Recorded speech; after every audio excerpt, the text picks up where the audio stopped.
Salve, amigas e amigos da filosofia, bem-vindos a mais uma das nossas conversações filosóficas. Hoje eu vou conversar com Emerson Sena da Silveira. Ele é professor da área de Ciências da Religião na Universidade Federal de Juiz de Fora. Tem uma pesquisa já de longas décadas sobre esse assunto. Fez mestrado, doutorado, tem mais de um pós-doc também. Autor de vários livros, organizador de outros. Tem uma obra bastante interessante, vários temas relacionados à área das ciências da religião, e é muito prazeroso recebê-lo aqui no canal para a gente conversar.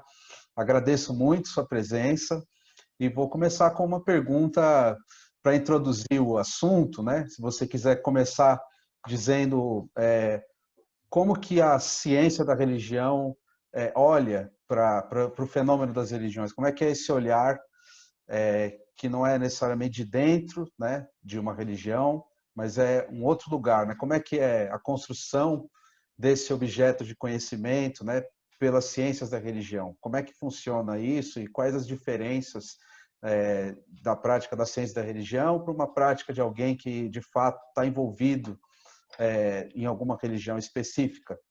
Agradecendo muito sua presença aqui, Emerson, e já então deixo com você a palavra para a gente ir conversando. Boa tarde.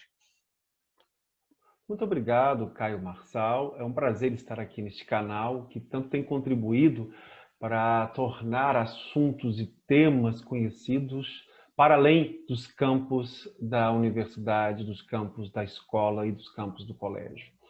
Então, a minha formação é em Ciências Sociais e já no final do curso fiz antropologia e ênfase em antropologia e o fenômeno religioso já me chamava a atenção, porque é uma pergunta, é uma indagação. O fenômeno religioso, tanto no passado quanto no presente, é um fenômeno que nos instiga, que nos incomoda, que nos coloca pulgas atrás da orelha. Foi com essas pulgas que eu comecei a pesquisa lá no final dos anos 93, 94, e desde a minha monografia de TCC, especialização em ciência da religião, mestrado em ciência da religião, doutorado em ciência da religião, tenho pesquisado há muito tempo sobre a religião nas suas mais diversas manifestações.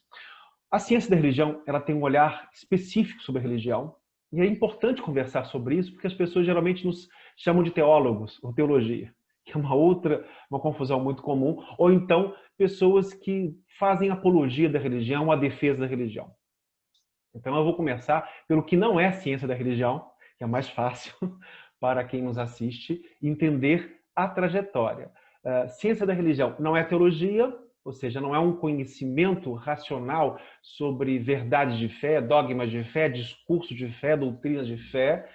E aí, especificamente, ela é ocidental, a teologia, né? A teologia cristã, católica, protestante, as suas inúmeras variações.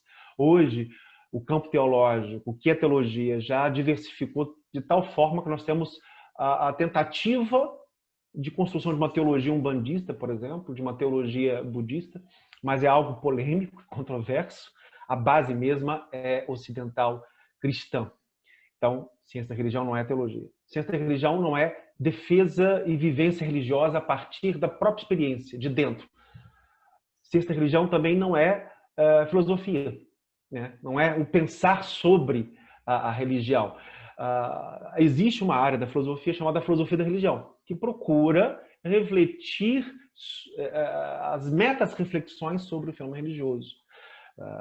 Então, ciência da religião tem um nascedouro entre as ciências sociais, a teologia e os fenômenos empíricos da religião. Então, nesse campo, e a filosofia, né? Nesse campo quadrangular, a religião se faz, dialogando com esses quatro polos, né? As ciências sociais, a teologia, as vivências empíricas, as expressões empíricas e concretas das religiões no passado e no presente, e a teologia. É um campo que surgiu no final do século XIX, junto com o contato da Europa com universos que eram desconhecidos ou pouco conhecidos. No final do século XVII, XVIII e XIX, a presença e o contato com, por exemplo, escritos budistas, escritos orientais da cultura hindu, foram se tornando muito comuns na Europa, e o próprio colonialismo, o avanço da Europa no contato com outros povos chamados, abre aspas, não civilizados, acendeu a curiosidade da Europa ao olhar para eles e perguntar: eles têm religião? A partir daí nasce a ciência da religião. Então é um olhar que tem também uma presença crítica, uma presença analítica e um cuidado com os fenômenos históricos e empíricos da religião. Isso é muito importante dizer isso.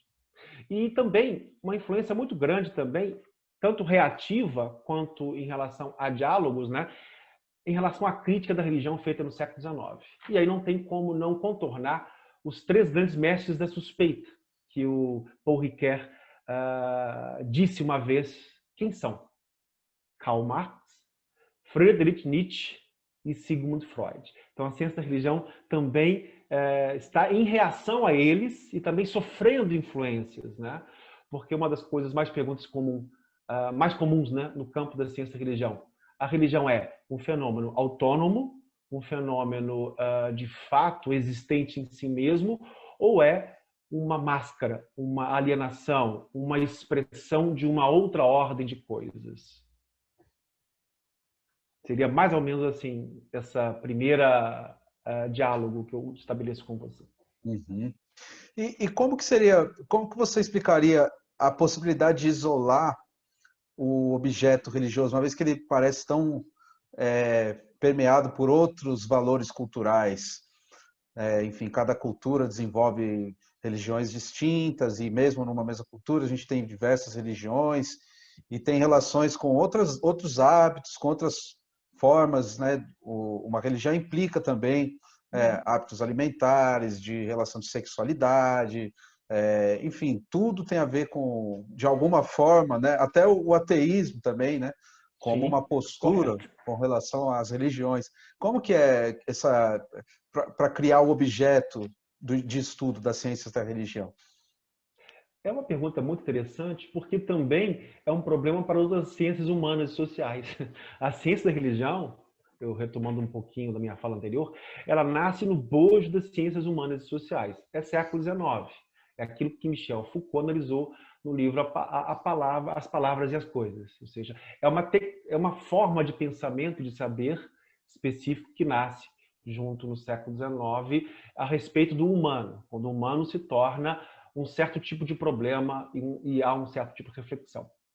Não dá para isolar, para começar. Toda operação de recorte, ela é, como diria Max Weber, ela é um tanto arbitrária, mas ela tem que estar ancorada em uma metodologia, em uma escolha que possa ser justificada. Uma escolha racionalmente justificada, uma escolha do recorte do objeto. E um dos grandes problemas, não só da ciência da religião, mas da sociologia, é a definição dos seus objetos. Isso é um capítulo à parte de epistemologia e metodologia que sempre dá muito trabalho. Por exemplo, na sociologia, conceito de sociedade, a definição de sociedade. É uma coisa assim, para lá de polêmica, muitos livros foram escritos. Também na ciência da religião. Porque a religião é o quê? Qual é o conceito de religião? Qual é a definição de religião? Então, nós temos um assunto muito vasto, cheio de labirintos, cheio de meandros, definições e teorias. Por isso é que eu estabeleci uma distinção entre a vivência religiosa, daqueles que vivem a religião, e o conhecimento que se faz sobre essas vivências e experiências históricas. Uma primeira definição, que é muito comum que a gente ouve, e aí eu vou tentar caminhar na ideia de uma coisa mais apofática, ou seja, o que não é, porque o que é muito mais difícil de definir, não é? Uma das coisas, os conceitos mais comuns que a gente ouve, inclusive de senso comum, é que a religião é o religare, é a ligação entre uma dimensão e outra. Essa definição, embora comum, ela é muito ocidental e cristã. Ela nasceu no século IV e V com Agostinho de Hipona, Santo Agostinho, que viveu no norte da África, um filósofo muito importante, que fez a tentativa de diálogo do grande cabedal da cultura grega helênica e a herança judaico-cristã. né? Tem importantíssimas reflexões e impactos sobre a nossa cultura ocidental como um todo. Mas o conceito, o significado da palavra religião, ele é muito vasto. Por exemplo, não é muito comum falar e abordar, no mundo romano, religião significa religio. O que era religio?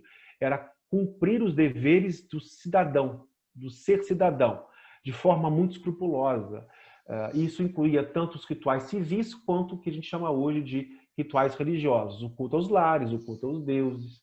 Por isso que as pessoas falam, nossa, você chegou na hora, você está religiosamente dentro do horário, né? Essa é uma expressão. Então, na verdade, religião, a gente pode abordá-lo como uma forma específica de existir no mundo, como um discurso, uma linguagem que fala de outras realidades, que podem ser transcendentais, podem ser imanentes, podem ser internas. Então, a religião sempre está apontando para algo que vai além da própria realidade na qual ela vive. Essa realidade ela pode ser a tradicional judaico-cristã, os deuses, o Deus do céu, Jeová, ou ela pode ser imanente, né? Toda uma tradição filosófica inclusiva, com Baruch Spinoza, né? Deus é a natureza é Deus, né? O panteísmo. Ela pode ser também mais interiorizada, como nas religiões New Age, as religiões do Self. Então, é uma definição provisória. Quem trabalha muito a crítica das definições, muito boa, é Talal Assad. É um antropólogo saudita. Ele vai mostrar como a construção do objeto religião está ligado à história de constituição dos Estados nacionais na Europa, do mercado, a forma de colocar a religião na vida social. Para os povos indígenas, por exemplo, não faz sentido você perguntar religião. Se você perguntar para um povo indígena, autóctone, aborígene, ou chamados agora povos originários, qual é a religião deles, eles vão olhar para você e dizer, não sei o que é isso. Porque, neste caso, o que nós chamamos de cosmo, de deuses, está tão unido à vida deles que eles não separam esse tipo de crença e valor da sua vivência cultural. Nós, ocidentais, separamos. E aí tem uma longa história, né, por conta do porquê separamos a religião como algo, como uma esfera de valor, uma esfera dentro da realidade, junto com outras esferas, né? Quem trabalha muito bem isso é Max Weber. Nos textos, ele foi um grande sociólogo e também um pensador, né? Economista também. Ele trabalha com a ideia de esferas de valor.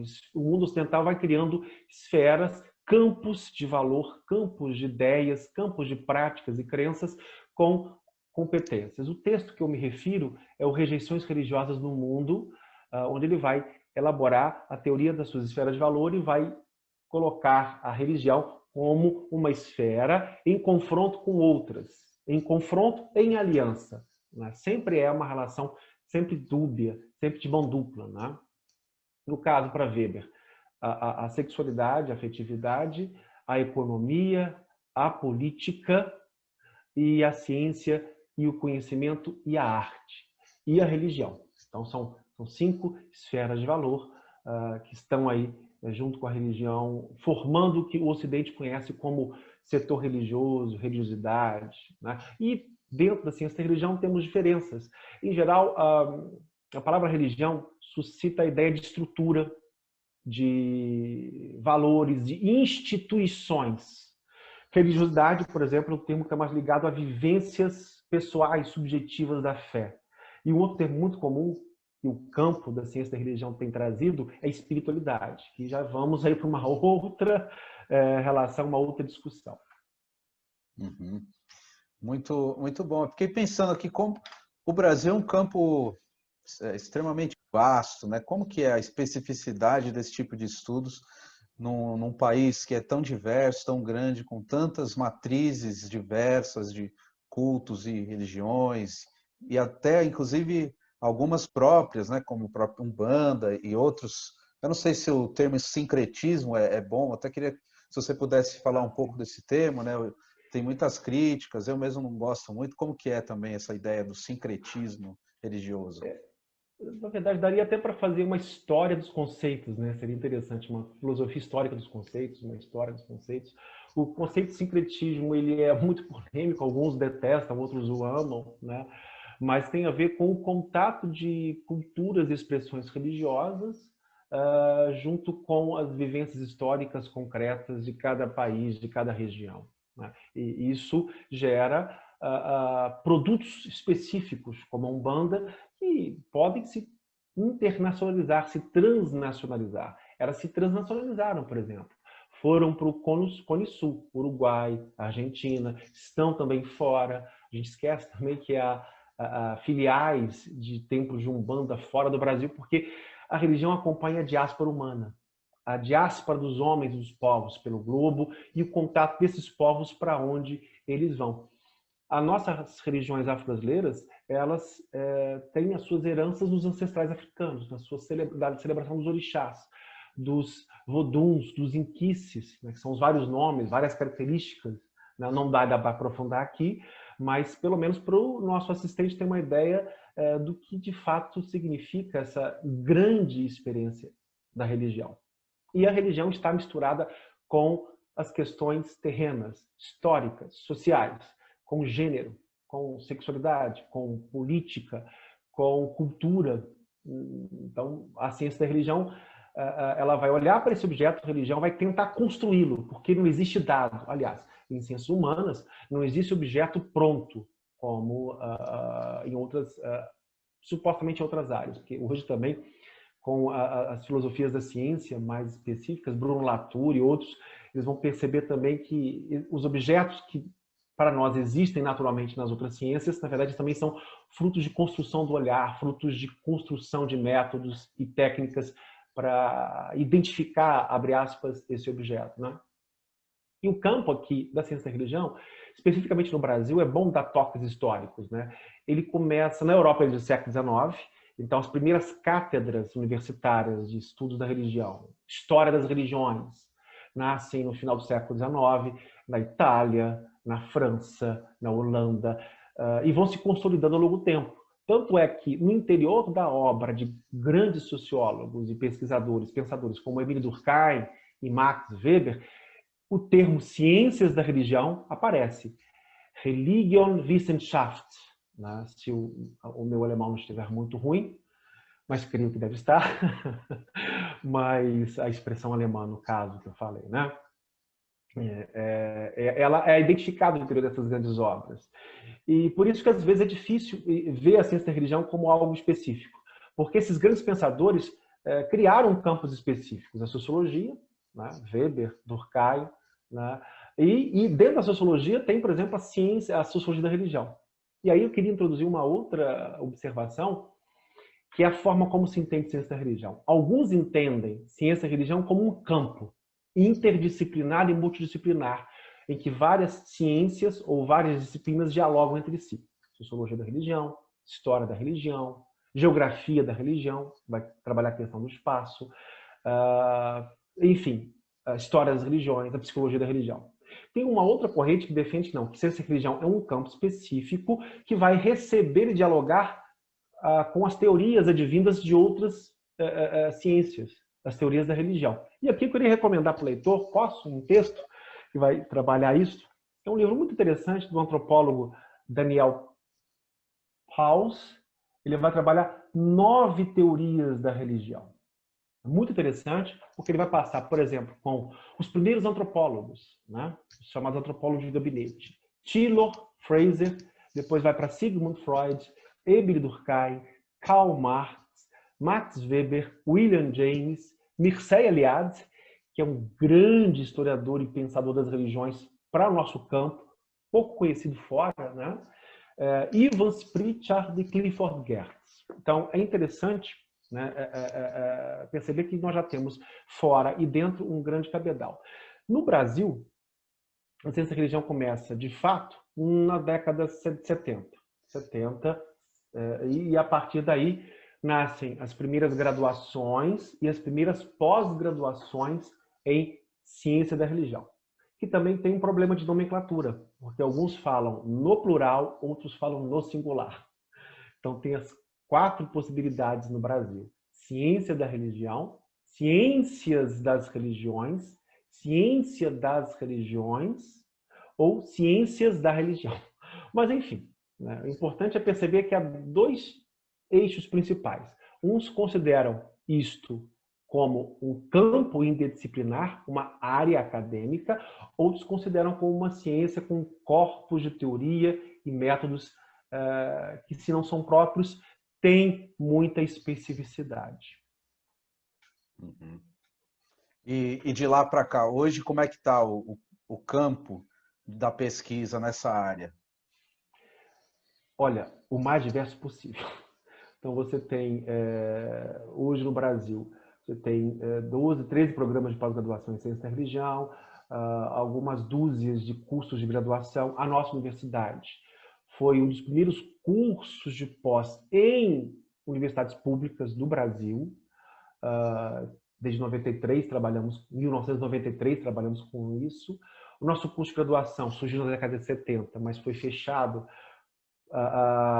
por conta de problemas de positivismo científico, porque na época as faculdades, especialmente de ciências sociais aplicadas, olhavam para aquele curso e diziam: nossa, isso aqui vai ser teologia, né? E fora as religiões instituídas, o bispado na época católico olhou e também viu como uma concorrência. Mas, superado esse momento histórico, nosso curso de graduação voltou em 2012, né, junto com o bacharelado de ciência interdisciplinar em ciências humanas. Então nós temos nesse campo hoje, né, com essas centenas, até milhares de formados em mestrado e doutorado. Então nós temos, por exemplo, uma linha consolidada em estudos afro-brasileiros, os mais diversos possíveis, candomblé, umbanda, jurema, com recortes no interior desse campo. Recortes de gênero, recortes de associação política, recortes históricos, a forma como essas religiões foram se transformando ao longo do tempo. Estou citando apenas uma das linhas consolidadas dentro do campo das ciências da religião. Mas nós temos, por exemplo, uma outra linha bem consolidada, que são os estudos sobre o catolicismo. Já tem bem consolidado, que estão sendo agora retomados em outras vias, por conta da ressurgência dos extremismos cristãos no Brasil, né? Então, você tem uma linha que estuda as maiores variações possíveis, devoções populares, manifestações populares de fé, os movimentos sociais com a teologia da libertação, os carismáticos, enfim. Nós temos consolidado também uma outra linha, que são a linha que estuda os protestantes evangélicos dentro das suas enormes variações. Aí você tem de todo tipo de gosto, com recorte de gênero, com recorte político. Os mais agora atuais, os que têm gerado mais produção acadêmica, digamos assim, são os recortes de gênero e os recortes em relação à política, por conta da própria questão histórica, social, que já vem desenvolvendo, não é hoje, né, mas já há algum tempo, a presença dos evangélicos na vida pública, na vida política do Brasil. Tem suscitado muitos estudos e questões. Então, eu falei de 3 linhas, né? Mas nós temos mais. Nós temos, por exemplo, a linha de estudos sobre religiões orientais, ou esotéricas ou New Age, que também está bem consolidada no campo da ciência da religião, né? Nós temos também os estudos agora meta-empíricos sobre métodos, né, e teorias da religião, que aí já não são empíricos, mas são uma tentativa de organizar o pensamento e o método, ou os métodos do campo da ciência da religião. Então, são algumas dessas linhas. Eu passaria aqui um tempão com vocês, né, falando sobre cada linha, sobre cada especificidade, mas a minha memória, neste momento, me permitiu lembrar dessas 4, 5 linhas. Mas, enfim, temos mais religião e corpo, por exemplo, que é uma área muito interessante, porque você tem recortes específicos ou recortes transversais. Religião e corpo você pode estudar em qualquer tipo de associação religiosa, de igreja, de manifestação evangélica, católica, umbandista. Religião e saúde também é um tema que tem tido muita presença na área da ciência da religião.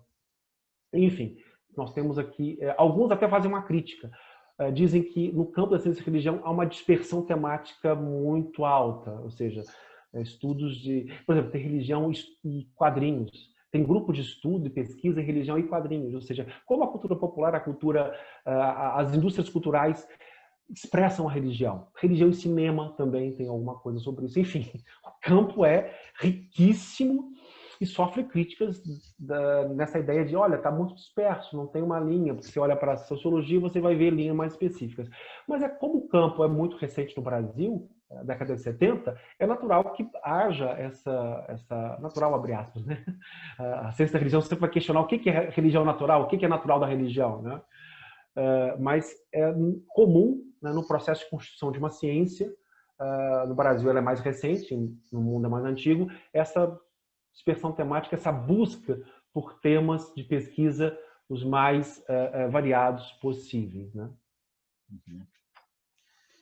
E uma coisa que eu fiquei me perguntando aqui, como que é o outro lado? Porque então tem um ponto de vista da ciência das religiões e tem as religiões, todas elas, né? Como que funciona o outro lado, a relação entre esse olhar e o que é praticado de fato pelas religiões, pelo fenômeno religioso, a experiência religiosa subjetiva ou coletiva, mas como que é essa relação? Olha, uma belíssima pergunta, dá para escrever teses e livros e investigações em cima dela, porque é sempre uma relação complicada, porque ela também ela passa por outras disciplinas e ciências. A sociologia da religião tem o mesmo problema, a antropologia da religião tem a mesma questão, né? É sempre são dois tipos de olhar bem distintos, né? O olhar de quem vive religião é o olhar, por exemplo, de quem vive a sua fé, de quem acredita nas suas crenças, sejam elas quais forem. Diabos, orixás, deuses, reencarnação, energias. E a ciência da religião sempre vai ter um olhar que reconhece isso, por um lado, sim, mas ao mesmo tempo procura entender e explicar ou dialogar com esse olhar. É sempre um encontro desencontrado e um desencontro encontrado. Porque se as duas se equivalem, elas se anulam. Se os dois olhares se equivalem, eles vão ser o mesmo. E a ciência da religião não tem nenhum objetivo de conversão, de pregação de fé, de dogma de fé, etc. e tal. Isso, algumas religiões gostam e propõem isso. Mas é sempre o olhar da ciência da religião é sempre um olhar que provoca incômodas, muitas vezes no próprio quem vive a religião como alguma coisa de fé. Mas há, por exemplo, exemplos de gente que transita entre um campo e outro. Muito comum, por quê?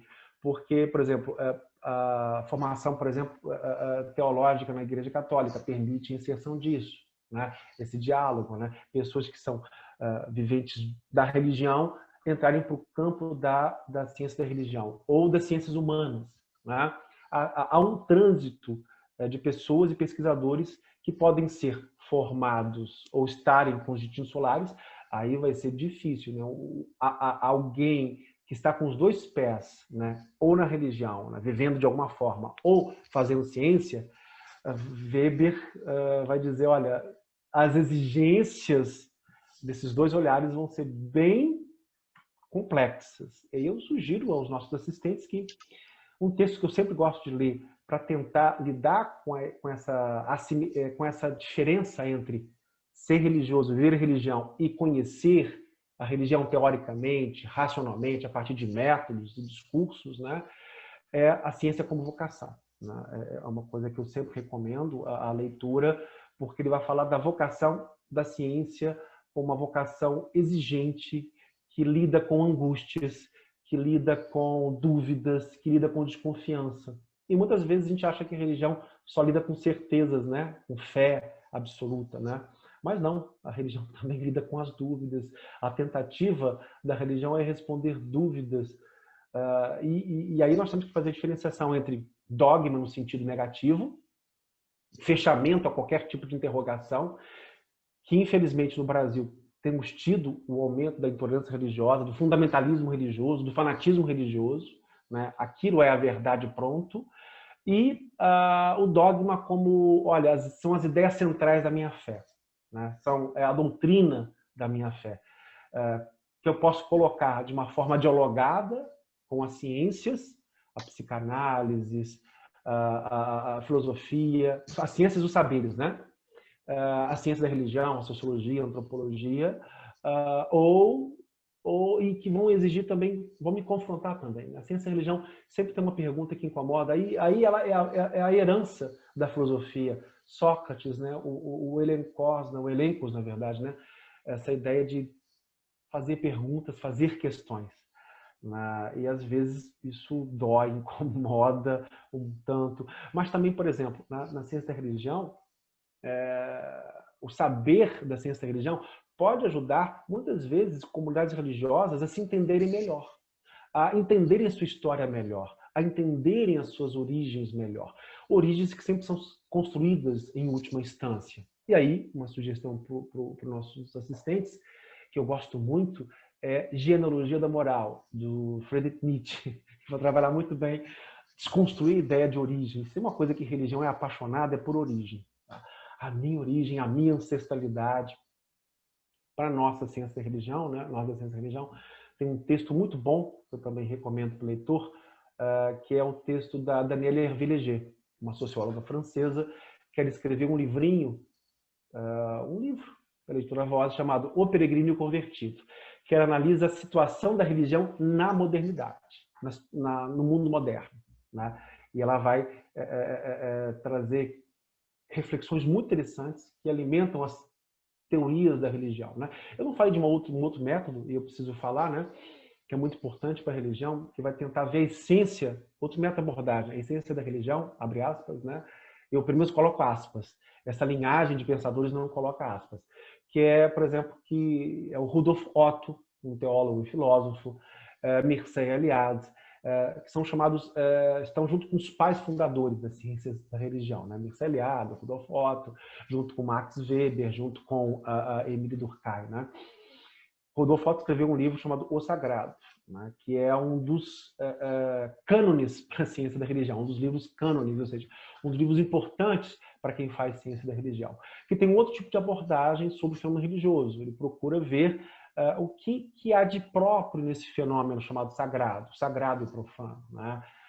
E aí tem toda uma linhagem de pensadores e pesquisas que centram o seu foco nessa questão, né? Ou seja, a autonomia do fenômeno religioso em relação a outros fenômenos.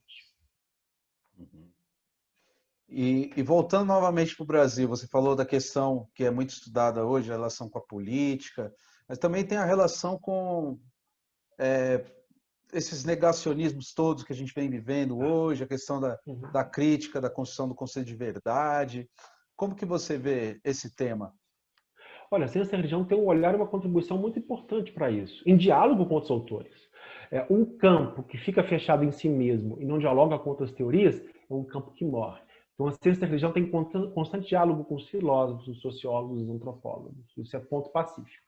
Agora, para entender o que está acontecendo hoje, a ciência da religião ela vai olhar, por exemplo, para Michel Foucault, olhar para Karl Marx e perceber o quanto a religião está atravessada por esses fenômenos, o quanto a religião ela pode ser também ideologia, justificativa de hegemonias, justificativa de certas ordens.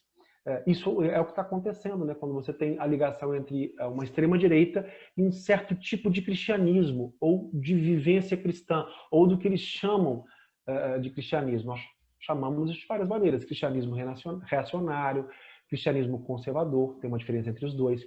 O conservador deseja limitar o que ele chama de impacto da modernidade sobre o que ele considera como valores morais. O reacionário não quer restabelecer uma outra ideia de religião, uma outra ideia de valor religioso. Esses negacionismos, esses extremismos, eles se tornaram comuns por uma crise. E aí tem vários motivos econômicos, sociais, mas há, por exemplo, dentro dessa crise, a crise entre o que é universal e o que é particular e singular. É um velho problema da filosofia, né? Se a gente for pensar. Mas isso está muito em evidência. O que a gente pode considerar como universal? E o que a gente pode considerar como particular? Porque muitos desses movimentos cristãos reacionários, eu não preciso dar nome, porque está tanto no catolicismo, quanto nos evangélicos, quanto entre os espíritas, né, que apoiam certos candidatos, certas posturas políticas, certas formações políticas e governamentais, a ideia de que o meu valor religioso é o universal, ou a minha concepção de família é e seria a universal.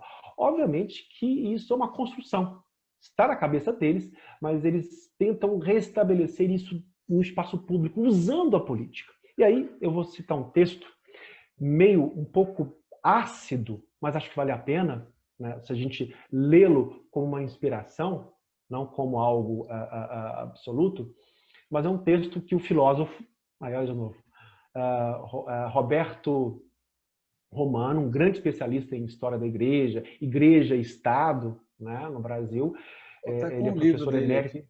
Aí, ó. Tá bem aqui na mão. Ele teve no canal aqui também. Aí, ó. Exato, isso aí. Grande Ele tem professor, Roberto Romano. ele tem um texto muito interessante, fantástico, para analisar essa ascensão, né, do cristianismo reacionário no Estado. Ela não começa hoje. O que a gente está vendo é um processo que já começa há alguns anos, algumas décadas atrás, mas hoje está no auge. Né? O número de pastores que ocupam, a própria concepção de governo hoje está orientada por isso. Ele escreveu um texto em 2018, no jornal da Unicamp, chamado César, o Papismo Evangélico. Muito interessante. César, o poder temporal.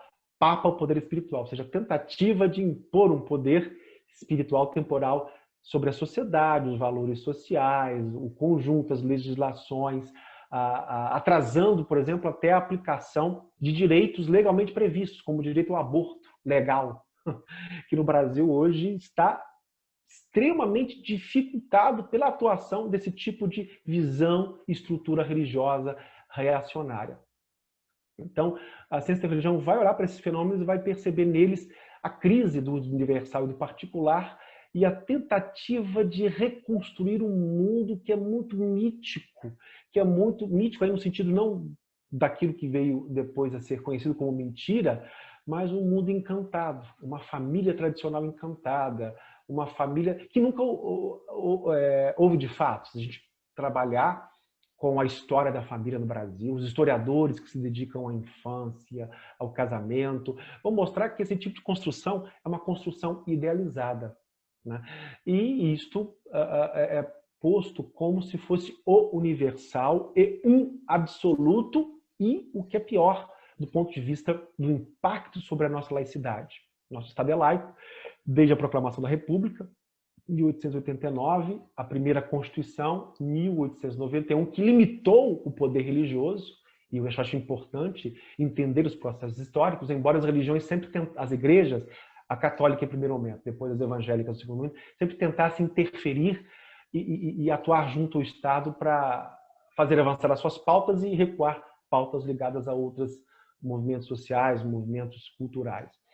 É muito importante perceber nessa dimensão da atuação deles, essa tentativa de estabelecer um universal que é uma construção, né? Que é algo que a ciência da religião também vai tentar entender o que universal é esse, o que vocês chamam de família heterossexual, patriarcal, como a normal, a absoluta, a necessária. Né? E, enfim, são campos assim, muito interessantes de debate e conversa que vão gerar o incômodo. A ciência da religião ela tem como as suas ancestrais, né, a filosofia e as ciências sociais, a vocação de interrogar, de trazer dúvidas, de trazer verdades provisórias. O que é uma verdade provisória? Né? É uma verdade que pode ser passível de interrogação. Os movimentos fanáticos, fundamentalistas, não admitem o ponto de interrogação. Eles querem tirá-lo e removê-lo da gramática social, inclusive da gramática discursiva. Né? E isso é algo que a gente está vivendo atualmente no Brasil. Né? É um problema muito sério. Além de ser um objeto de estudo, é um problema muito sério, porque se coaduna com a estrutura do capitalismo atual, financeiro. E aí tem todo um diálogo dos autores da ciência da religião para perceber como esse tipo de estrutura religiosa se casa com um tipo de estrutura política e econômica que vivemos hoje. Isso daria uma outra conversa. Vamos parar neste momento, porque senão a gente vai continuar. É uma pena, mas seria objetos para outras conversas infindas aí.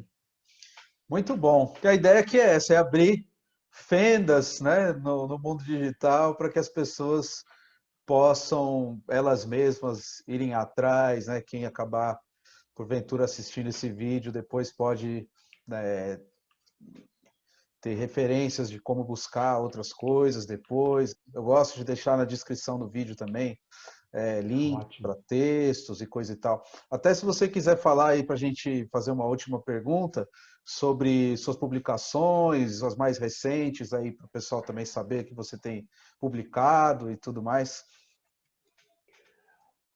Eu tenho as minhas 3 últimas publicações recentes, eu organizei esses livros junto com outros colegas, organizadores, e também escrevi um capítulo nesses livros, né? É uma chamada, de 2018, chamada Como Estudar as Religiões, da editora Vozes. É uma tentativa de reunir métodos e técnicas de estudo da religião, né? Ela está aí à disposição de vocês. Eu quero estudar religião, quais os métodos, quais os olhares, por onde caminhar para recortar para construir o recorte e com ele construir o objeto. Tem esse livro. Um outro livro que eu trabalhei também que me deu muito prazer é Narrativas Míticas, análise das histórias que as religiões contam. As religiões sempre contam histórias de si, do mundo, dos afetos, desafetos, das estruturas, das relações sociais, familiares, cósmicas, econômicas, políticas, sexuais, ecológicas, espirituais, interiores, exteriores, transcendentes, imanentes, e por aí vai. É uma análise, e aí a gente tem blocos sobre os monoteísmos, os orientalismos, os afro-brasileiros. São 3 blocos principais dessa publicação, Narrativas Míticas, junto com a professora Adilane Sampaio, eu organizei esse. E a última publicação mesmo é de 2020, com Sérgio Junqueira, um grande pesquisador estudioso do ensino religioso, da ciência da religião, da conexão entre os dois, ensino religioso e ciência da religião. Então é um livro chamado BNCC, Ensino Religioso na BNCC, Teoria e Prática para o Ensino Fundamental, que é uma tentativa de trazer o conhecimento da ciência da religião à disposição do professor do ensino fundamental, com reflexões mais voltadas para a sua realidade, que é uma realidade muito difícil, muito complicada, porque as pessoas confundem ensino religioso com ensino de uma fé, ou com catequese, ou com escola dominical. Não é. Não é. É o olhar sobre as religiões, sobre o fenômeno religioso, e esses são algumas das minhas últimas publicações. Se o leitor quiser mais contato, tem aí o meu currículo Lattes também, e tem o meu perfil no site, ou no portal, melhor dizendo, chamado academia.edu. Eu posto lá e deixo disponível gratuitamente os artigos que eu escrevi muitos artigos e livros analisando vários fenômenos sociais, políticos, sobre, por exemplo, a questão da sexualidade, do afeto e do reacionarismo religioso. Tem um artigo que saiu no final do ano passado, esse ano, pela Revista Brasileira de História das Religiões. O título é sugestivo, chama-se Duelo entre o Absoluto e Relativo.